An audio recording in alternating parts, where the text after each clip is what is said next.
जी, ये सिरसा पुलिस के द्वारा माननीय हमारे डीजीपी साहब के निर्देशों पे ऑपरेशन ट्रैक डाउन चलाया गया, जिसमें कि काफ़ी अभूतपूर्व सफलता हमें हासिल हुई। इसके दौरान हमने पिछले 15 दिन में 5 नवंबर से 20 नवंबर के बीच में टोटल 168 ऐसे अपराधियों को गिरफ्तार किया जो कि संगीन मामलों में वांछित थे।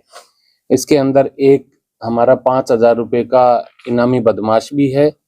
इसके अलावा हमने जो एनडीपीएस के मामलों में हमारे काफ़ी धरपकड़ की है, जिसके अंदर की हमने टोटल 61 जो अपराधी हैं उनको पकड़ा है। 28 मुकदमे दर्ज किए हैं पिछले 15 दिनों के दौरान, और इसमें बैकवर्ड और फॉरवर्ड लिंकेज के ऊपर काम करते हुए और कुछ जो हमारे पुराने मुकदमों में वांछित थे 61 ऐसे एनडीपीएस के अपराधियों को गिरफ्तार किया है जो कि हमारे वांछित थे। इसके अलावा हमने 9 हमारे पीओ और प्रोक्लेम्ड पर्सन को इस अवधि के दौरान गिरफ्तार किया है। 3 असले भी बरामद किए गए हैं, और इसके अंदर 5 ऐसे व्यक्ति हैं, 5 ऐसे अपराधी हैं जिनके ऊपर की ऑर्गेनाइज्ड की क्राइम की धारा भी लगाई गई हैं। टोटल हमने 30 अपराधियों की हिस्ट्री शीट भी ओपन की है, जिन पे की लगातार निगरानी की जाएगी।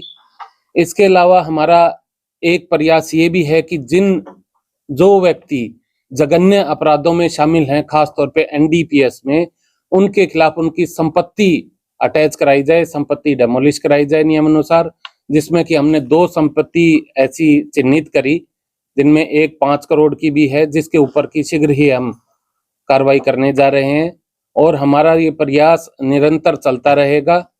ये मीटिंग आपको ब्रीफ करने के लिए बुलाई गई थी कि हमारे पिछले 15 दिन में ये शानदार कामयाबी रही है और इसको हम आगे जारी रखेंगे। इनामी बदमाश को कहां से पकड़ा गया था?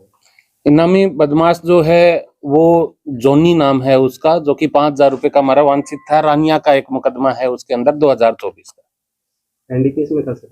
नहीं, हत्या के अंदर, हत्या। तो सर आगे क्या कुछ प्रारूप रहेगा इस ट्रैकडाउन अभियान की बात करें तो? ट्रैकडाउन एक विशेष पखवाड़ा था। हमारा जो अभियान है ये लगातार चल रहा है और आगे चलता रहेगा, और ये अभियान जब तक पूरा नहीं होगा जब तक कि हम सिरसा को अपराध मुक्त और नशा मुक्त नहीं कर देते। सर अभी पिछले दिनों 2 दिन पहले ही किसी स्कूल में नशा पकड़ा गया है, तो स्कूलों में नशे की रोकथाम कैसे करेंगे? देखिए, इसके लिए डीसी साहब से भी मीटिंग हुई थी और एजुकेशन डिपार्टमेंट के साथ भी मीटिंग हुई है, और इसके अंदर जो हमारे हेल्थ के ऑफिशियल होते हैं, जो समाज कल्याण विभाग के अधिकारी हैं, वो भी, Haryana state narcotics control bureau के अधिकारी भी, सभी के साथ मिलकर अलग अलग उसके अंदर डिसीजन होते हैं, जिसमें कि स्कूलों के साथ ये हुआ कि टीचर ऐसे बच्चों को चिन्हित करेंगे जिनके ऊपर की जिनकी परफॉर्मेंस खराब आ रही है, या जिनका की प्रत्यक्ष रूप से कोई ऐसी चीज दिखाई दे रही है कि वो कहीं ना कहीं किसी समस्या से ग्रसित ना हो, इंक्लूडिंग नशा। तो यदि कोई चीज आएगी तो वो हमारे संज्ञान में लाई जाएगी, तो उसके ऊपर तुरंत कार्रवाई होगी। सर सिरसा के विधायक भी 2 दिन पहले मिले हैं, आपका नशा को लिस्ट दी है, उस पे क्या एक्शन है? देखिए, जो हम स्वागत करते हैं कि हमें यदि कोई किसी प्रकार का इनपुट देता है, और जो भी इनपुट हमें मिलेगा उसके ऊपर त्वरित कार्रवाई की जाएगी। तो जो लिस्ट दी गई है सर, उन्होंने कोई हुई है उन पे कार्रवाई? उनकी आपको हम जो कार्रवाई की जाएगी वो आपको अलग से बतला दी जाएगी। कोई सूचना देना चाहे तो कोई नंबर शेयर करना चाहोगे? मेरा खुद का नंबर है 88 140 11 600। इसके ऊपर निर्भीक होकर अपनी सूचना दें, कोई किससे डरने की जरूरत नहीं। फिर भी आपकी गोपनीयता का ध्यान रखा जाएगा। मेरे नंबर पर देंगे, मैं आपको आश्वस्त करता हूं आपका नाम या नंबर कहीं पर उजागर नहीं होगा। सर जनता में स्थिति बनी हुई है कि अगर नशा तस्करों की सूचना देंगे तो नशा तस्करों को पकड़े नहीं जाएंगे, लेकिन कहीं ना कहीं सूचना देने वालों के नाम उजागर हो जाते हैं। आपकी ओर से क्या ऐसा आश्वासन देना चाहेंगे? यही मेंटलिटी को बदलना है कि आप सबको, अपने बच्चों को, अपने परिवार को, अपने समाज को बचाना है। बगैर डरे, बगैर बेखौफ इसकी सूचना हमें दें, और जो कार्रवाई करनी है हम ऐसी कार्रवाई करेंगे कि वो सबको सामने प्रत्यक्ष दिखाई देगी। और कई जगह सर ऐसे जैसे चाय के खोखे वगैरह हैं या कुछ छोटे मोटे स्थान है, वहाँ नशे की पुड़िया बना के बेच देते हैं, जैसे वाल्मीकि, उनके ऊपर भी कार्रवाई चल रही है। अभी मैंने खुद ने सिविल हॉस्पिटल का भी दौरा किया था, वहां पर कुछ सामने हमें अवैध खोखे नजर आए थे, तो डीसी साहब से रिक्वेस्ट करके उनके ऊपर कार्रवाई जारी है।